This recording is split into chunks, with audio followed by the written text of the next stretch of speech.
Welcome back. That last video doing the fenders on the big Rivendell nearly killed me.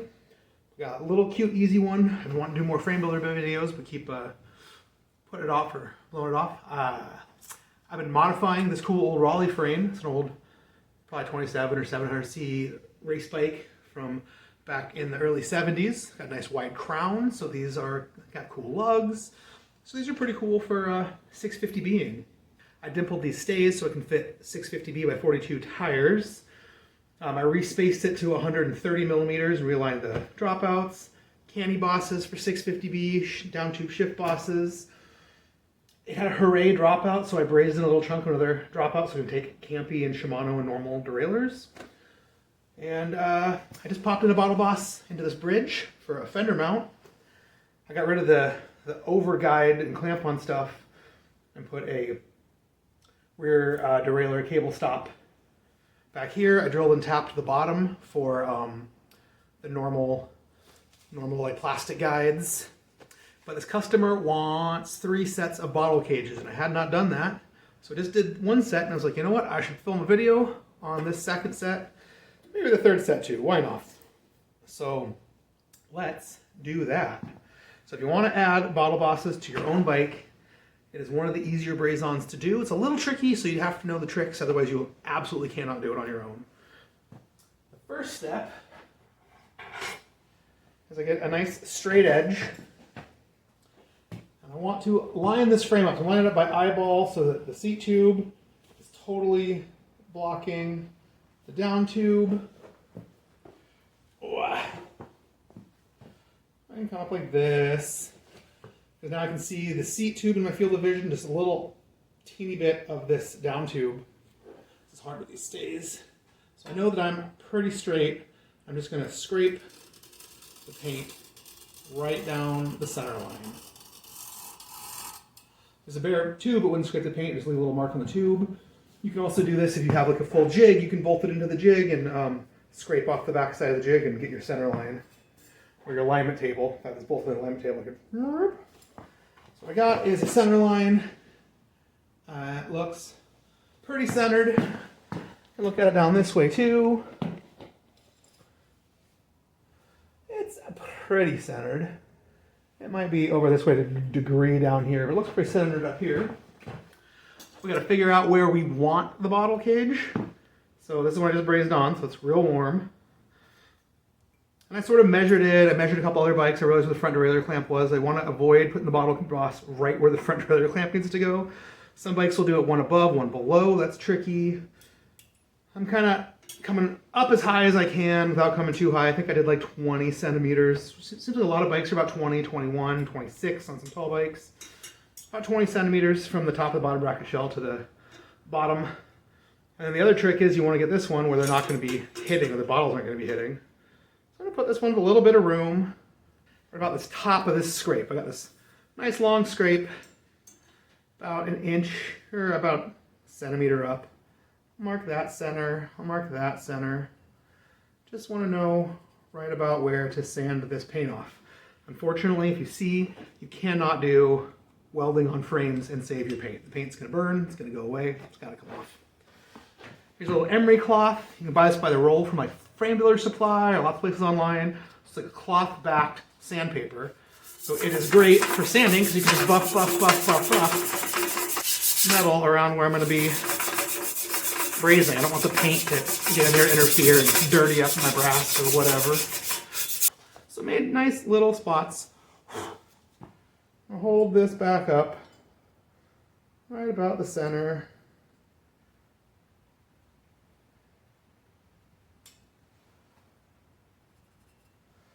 Markety. In theory, you can use some sort of jig. This is like the cheapest, most common, easiest jig. It's from J.A. Stein. It is just a piece of angle iron with some holes drilled into it. You could make one of these. If you're real careful, you could remark your center line and center punch and drill real careful, but you might be a little off. Does it matter that much if the water bottle is up or down a little bit or a little sideways? Not really, but I know some famous frame builders who've done a very expensive bike, you know, like a $5,000 frame, and you know the craziest custom paint, and the customer's like, one of them's angled slightly wrong, and then to like take it off and redo it and repaint the bike. And so it's good to get them as good as you can. This tool is pretty cool. I'm just going to clamp it on. You can see my little dots. I can see my little scrape lines. So I'm just trying to get it pretty much centered. And clamping it on pretty tightly clamped so it won't move around. Cool. And you'll need 2 1/4-inch drill bits or a 1/4-inch piece of tube. You drill one hole and then leave a bit in there so the thing doesn't move or walk. And then you can drill the other one. It's got 2 sets of holes, one L and one D. The D's seem to be 1/4-inch. That's usually what I like. The L is slightly bigger for a different kind of bottle boss or something. I'm not sure. Let's drill this dude. Oh, and here is an issue. Here's an issue. This thing is too long. I either need a really short drill bit or a right angle drill, or to move this up like an inch. Nothing wrong with moving it up an inch, but I did buy a right angle drill for this. So I'll just start with this other one and then we'll bust out the other drill. So I'm doing the D's. Very careful, not moving it around.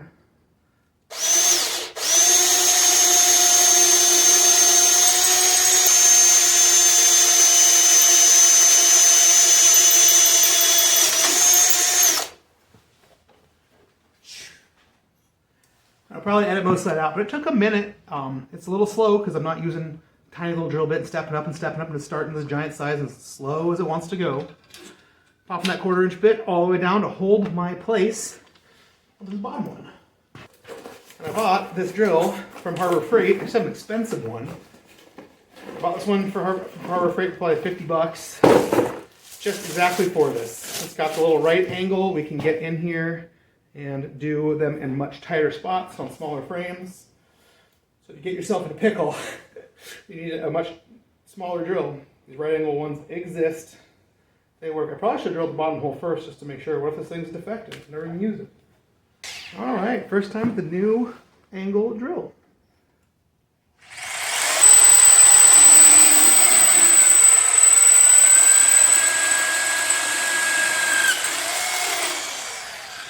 And there it went. As you can see, I was not trying to push too hard or go full speed. I was trying to go select the handle a little bit because once it gets through, it'll punch through and you can punch all the way through. And this tube is 1/2 millimeter thick. You can dent the other side real easy. So, trying to hold back a little bit towards the end and control that step all the way through.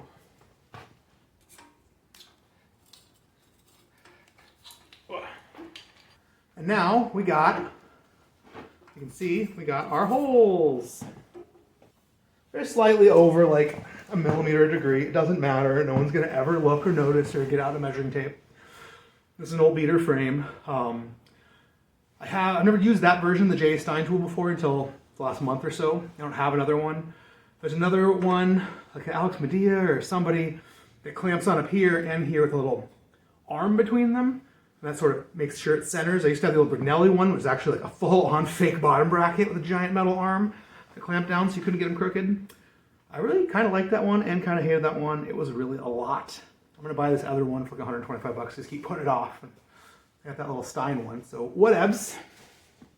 Now, all water bottle bosses are different. I got these ones from Frame Builder Supply. They seem to be just a little bigger than 1/4 inch. So I could futz around with going one drill bit size bigger. I was lazy and I pulled out my little tapered reamer. And I'm just barely enlarging these holes. Just barely. And still real tight. Ugh.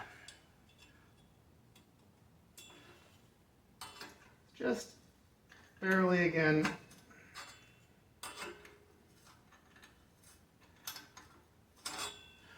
I used to take my file to them and spend 20 minutes. All right, still real tight. Now this guy drops and pops right in. Grabbing a fresh piece of sandpaper that's not covered in grease, a lot of paint. I'm gonna use a little round file just to clean off any burrs in there. The internal burrs will get hot.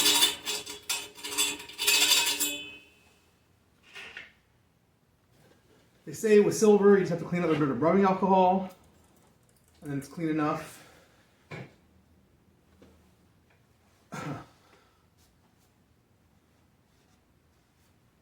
Where with brass, you need to sand it, which we already did. So I'm gonna take the little water bottle boss sprays on and do the same thing. Just clean it with the silver. I've got my Gas Flux Type U Silver Brazing Paste Flux. This is my favorite stuff. It's white, it's creamy, it's really, really thick, and you just add a little bit of water and stir it up to get it to where you want. You get little blobs around the tubes.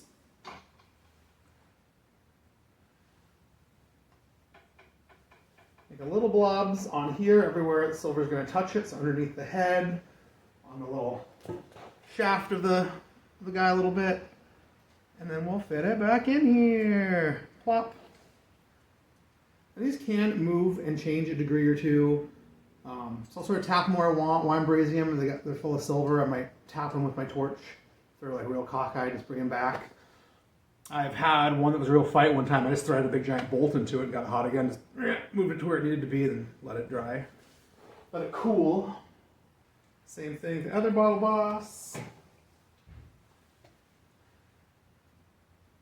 rubbing alcohol, making sure there's no grease, fingerprints, junk, whatever on here.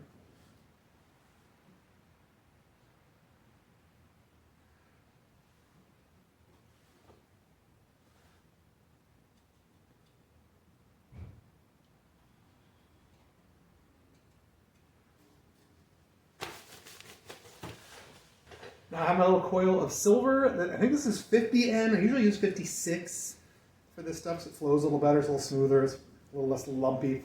You screw up your heat. But I got it out and it's fine. And my torch tip's kind of too big for braze-ons. I need to order a new torch tip. I keep forgetting, just making a little bit of a mess.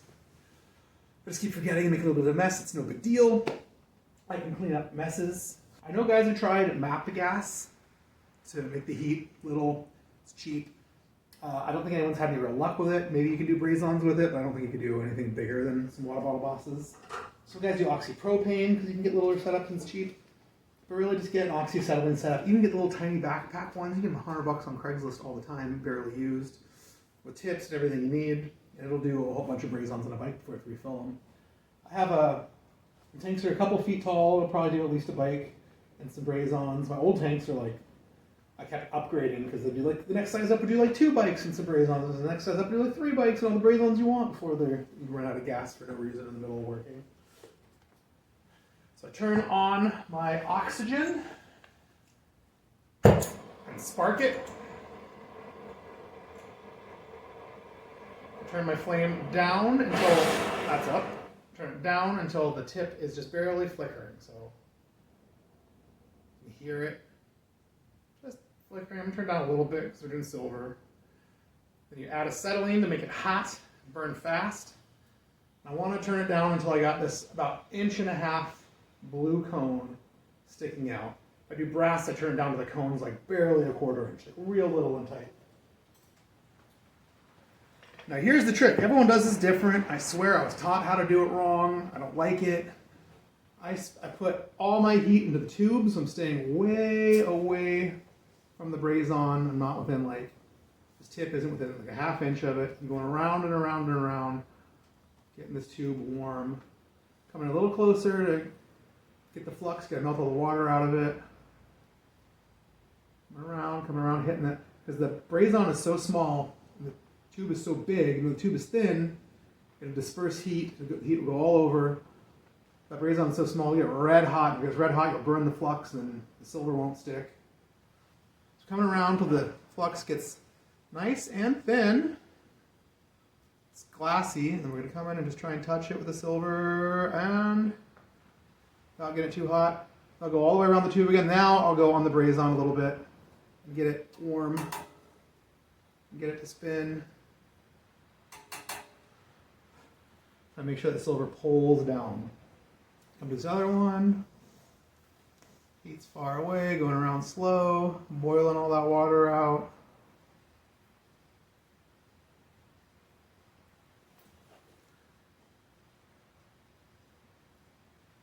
Water's got to go, and then the flux has to get turned to like clear, like glass. That's how you can tell it's up to temperature. Starts hitting yellow or black spots. You're too hot. You've been on there too long. Whoosh. Oh, that definitely shot over to the left. I can see my silver went all the way around. It just flowed in. Looking down to make sure these are both kind of the same angle. One's not this way, one's not that way. So it's just that simple. I'm going to do this triple set down here, and I'll do a close-up on it the whole time so you can really see what's happening. Turn it all off and get that side all prepped.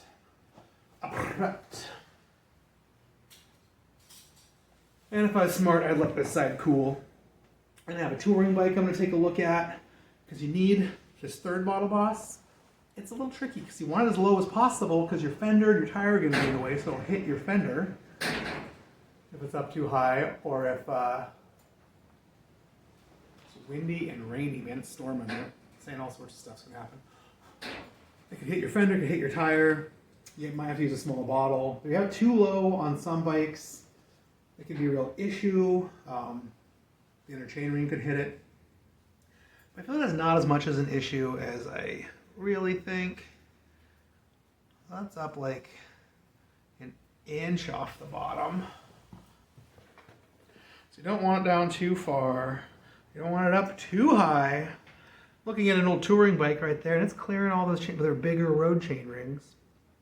And it's clearing them all, but it is definitely the bottom of this cage is up a little ways.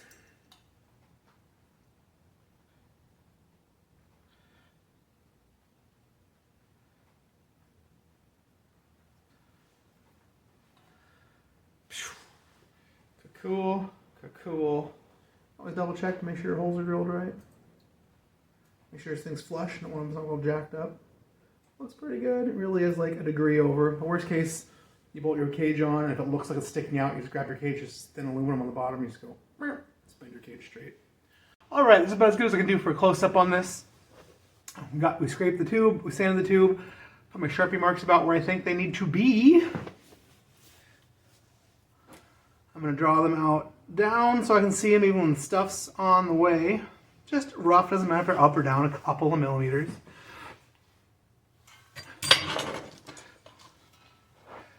Got my little J.A. Stein L and D.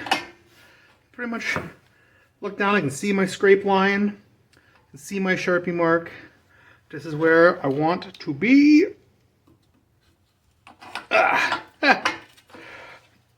Yeah. Tough.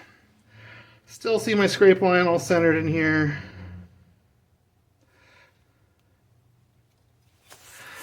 Now I'm going to drill these holes.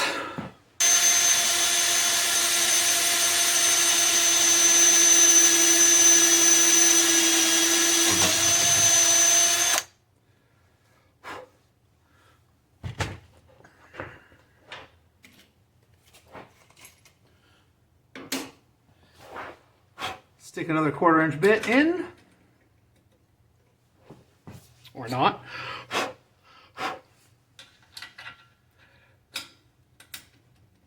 What's up, bro? What's up, bro?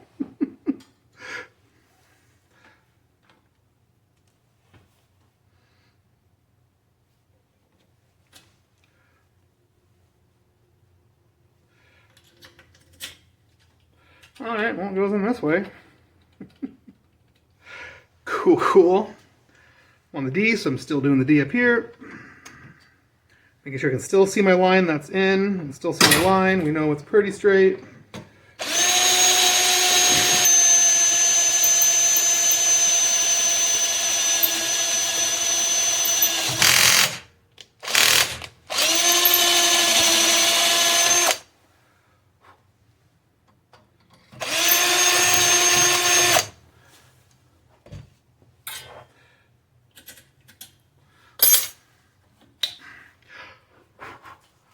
And all these chips out of the way.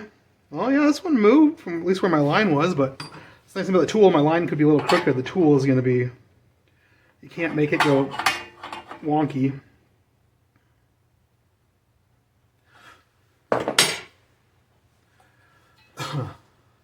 Sometimes I like to do these different fat-headed bottle bosses. See, this is the normal one. All the threads are in here, so a little thin head. This one's got a little less threads and it's all fat head. I like them sometimes on the bottom because otherwise your cables will cross and hit the stuff. You got to get them up out of the way a little bit. You can also just use a little spacer. There's a lot of little kits out there to have a little thin spacer and a slightly longer water bottle boss bolt. But I think I want to use these. Reamed it out a little bit, use this file a little bit, just to make sure there's no burrs hanging onto the inside.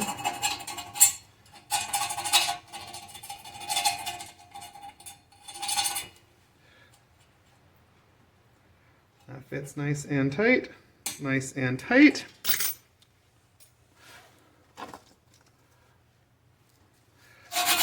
Blast these burrs off the top.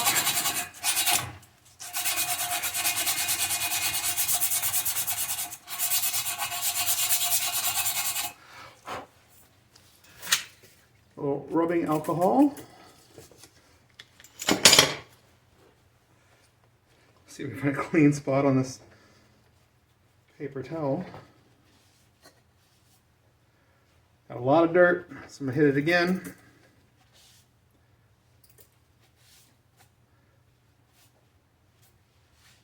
Some excess off. Little paste flux. Just a little. The silver can only go where the paste is. So we want it inside, we want it around. We don't want it all over because the silver might go blah and just blob out everywhere. Rubbing alcohol. This little dude. Get all that factory grease or whatever off of it. Really I'm really concerned about where the silver is going to be. It's around the bottom lip. Around the little barrel. A little flux on it too, just to make sure.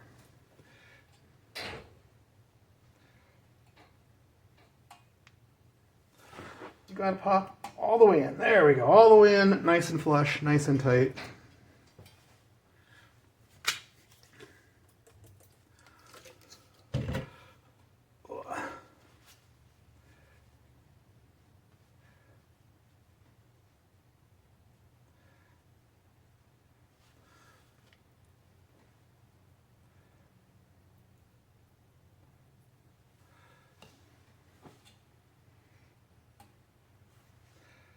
Push it in too. Give him a little look. That one looks like it's pushed over this way a little bit. This one looks pretty straight. Got my silver. Got my sparker. Torch. A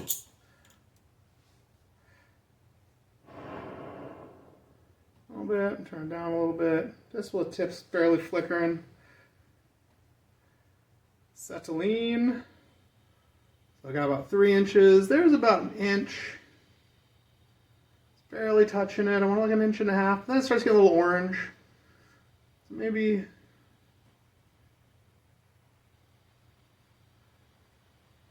1 inch is cool. Heat up around the tube. Brazed gets so hot. Around the tube. Never putting the flame directly on the brazed. Coming in a little bit. So boil this water out, heat it up. Around the tube. Slowing down a little bit. You see the flux paste turns from a paste to a boily substance to a, that's getting real clear and glassy. Come and touch it. Going all the way around, you can see it moving and flowing all the way around. I'm going to hit the actual brazed a little bit too, so I want to make sure it's hot and goes down and in. Follows that tube. This is too small. It's got a little crusty tip on it. Sometimes you can just break those off. Yeah, perfect. Look at it. It looks pretty centered. And do this one as well. Heating around the tube on the outside of the flux. I'm going to heat the flux. So this one's a little warmer because we just did the one right next to it, so the tube's kind of warm. Paint's on fire. Smoking. Do this one well ventilated area. It's pretty glassy. Let's hit it. Yeah. I'm going to go around. Watch the silver just flow and follow the heat. Really hit that tube. Make sure it follows it. Make sure, and this one looks pretty crooked, so I'm going to get it hot again. And just try and move it over a little bit. Yeah, a little straighter. And then the silver will reheat or recool, and it's going to be stuck. It's actually pretty easy once you get good at it and do it a lot. Are we done? No. So I got to let it cool. I'm going to take boiling water. I use like an instant kettle. You can use a little coffee maker. I'll pour boiling water over this to wash all the flux off. Once the flux is gone, I might sand a little bit to get some of this burnt paint off that's just going to flake off everywhere. Clean it up a little teeny bit so I can hit it with some spray paint or just let it rust. I think this kid's not planning on painting it. And then we'll come in with a little spray paint, or then we'll come in with a little bit more of that emery cloth, or maybe even a tiny file if there's a big blob. And we'll just clean around the excess silver off so we can really see and make sure the silver's everywhere and float in. Make sure this is a real strong joint that's going to last forever. And it's pretty hard to break one of these things off unless it's brazed on real bad and someone puts a giant stuffed thing cage with way too much weight and kicks it 40 times getting on off their bike. So you guys do that, like step on the cage with your stuff, try and pick their bike up and just tear the bosses out. But it's pretty hard to do other than that. So I'm going to heat some water and we'll soak these off and do a little sanding and cleanup. We'll be done. So I'm sitting right on the floor, so I can show you this. This is just some big plastic tub I've been using as a soak tank because I have nothing better. My electric kettle, this is like 13 bucks on the online. It's plastic, but I'm really mostly just using it for this and tea. So I'm just dripping hot water slowly. So I'm just dripping hot water slowly over these brazed just to get all the flux to wash away. Otherwise the flux is glassy and chunky and hard to file and impossible to sand through, but it just melts right off so fast with hot water. These staves are full of water, you can see it draining out. Let's find the right angles. You can see my forks in here too. I finished it today, got all the brazed done on it. Got the disc brake mount and some rack bosses for the big front rack.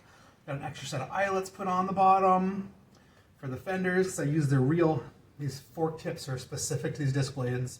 They only come with one eyelet, and I want the strongest one up, so you put them upside down. I want the strongest one up for the rack, and I can braze on a little braze on one for the fenders, because sometimes heavy racks overloaded can break off brazed on tiny little eyelets. So I want to be as safe as possible. I put some little stainless washers on here, I put some cable guides on here. The washers I'll drill holes through and use grommets and use it for my dynamo wiring. Let's get back to this.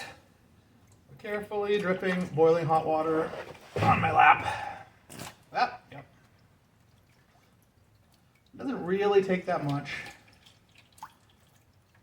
I'm going up too high because the other set of bottle busts on the bottom, this water will wash around the tube and probably get most of that off too.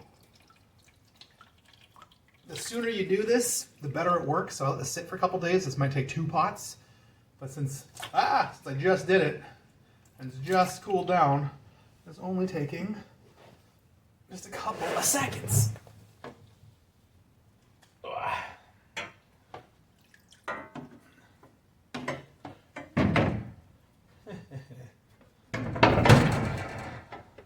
Awkward. Getting these guys too. And I did this one in the chainstay bridge, so I'm gonna just soak it too. I like to do this in the chainstay bridge for the fender to mount to. I'll often, on my own bikes, I do one in the bottom of the seat stay bridge as well. This one's got the original hole, so we'll just use the regular old bracket that comes with the fenders and go through the hole, otherwise you just have a big awkward hole there.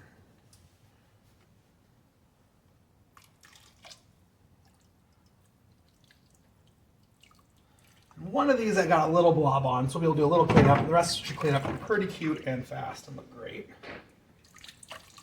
And I'm going to give them another look over just in case there's a big chunk of flux. Sometimes there's a big one hard chunk that's a little more tough than the rest. You can spray it some more. You see all this black burnt stuff just comes right off with my fingers. That's just soot from the brazing. Now it's gonna be back to the vise. Let's get these things sanded up. Should take a couple of seconds. All right, this is pretty much dry. Let's hit a little sandpaper and see how well this cleans up. Take a little look. Fold this emery cloth in half.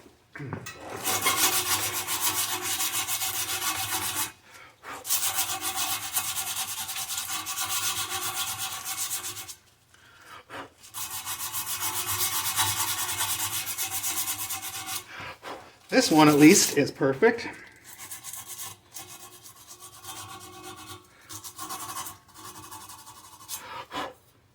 Nice and smooth all the way around, no big blobs. Like I said, sometimes when you come in, if you're too cold, it'll make a giant blob, or if you got too much heat on the outside and you come in too cold, the silver will come down and follow that heat and go down and make a big giant blob, which I think one of these might have had a little one.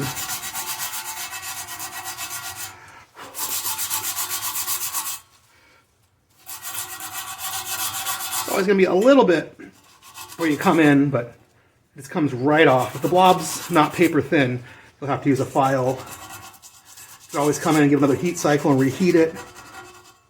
And put this upside down and use gravity to heat it, and let heat and gravity move the blob back into your joint. If you're just new and starting out, you'll probably just spend a lot of time filing. So really, there's no flux on the joint at all. There's nothing ugly or big blobs. This is ready to go to paint or powder coat. They'll sandblast the whole frame. We'll get rid of all the rest of the paint. Sandblasting does not get hard flux off, so you have to have this thing clean of flux before it goes sandblasting. They'll get all this paint off, get all these burn marks, get everything off. It'll look really nice and clean. See this one down here? Kinda. Go ahead and do this one while we're here. Now, if there was a blob, I would take a little rifler's file. They come in little packs. You get a bunch for a few bucks.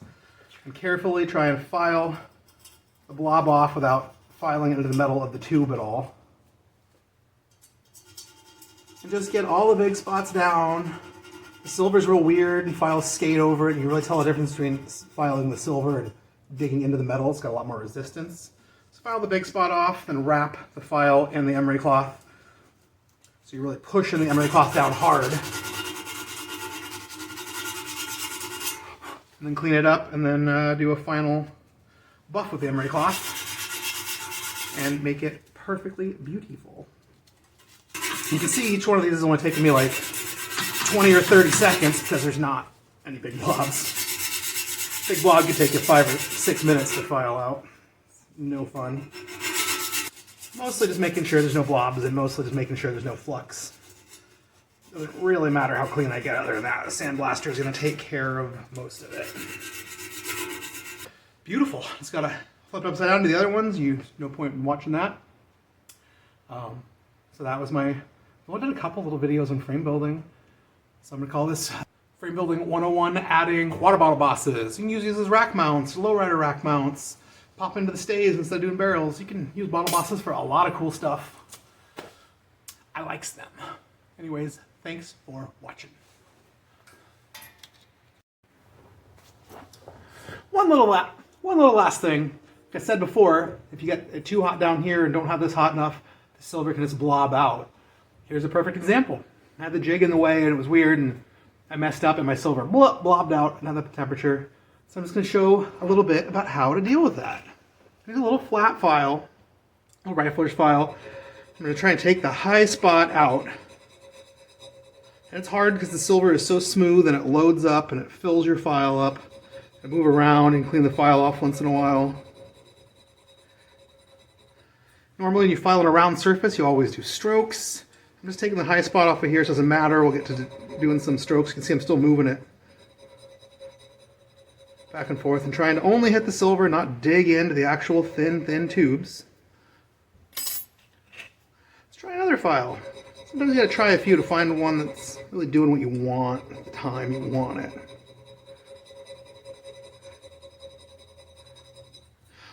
So even though it looks thin, this is probably a couple of millimeters high.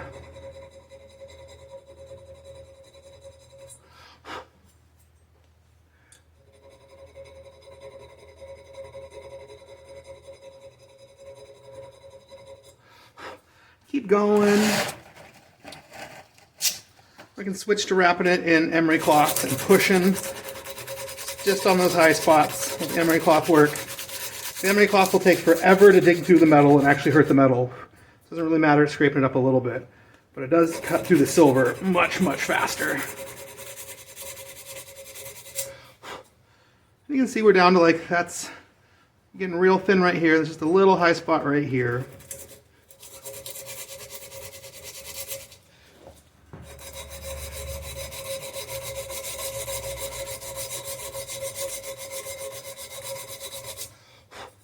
And it's almost gone. Just spent only 2 minutes on it. It's mostly gone.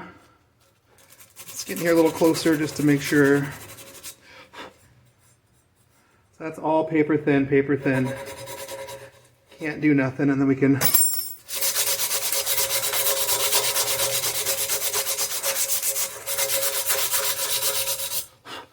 and it is just gone. There might be like a stain of silver left. Paper thin, you can see, but you can't actually feel. You won't be able to see under paint. And the blob's gone. Now I finished the other bike and this video, I'm gonna see if I can get this fork cleaned up before I go home. And then my frame is ready for paint. That's exciting. So thanks for watching.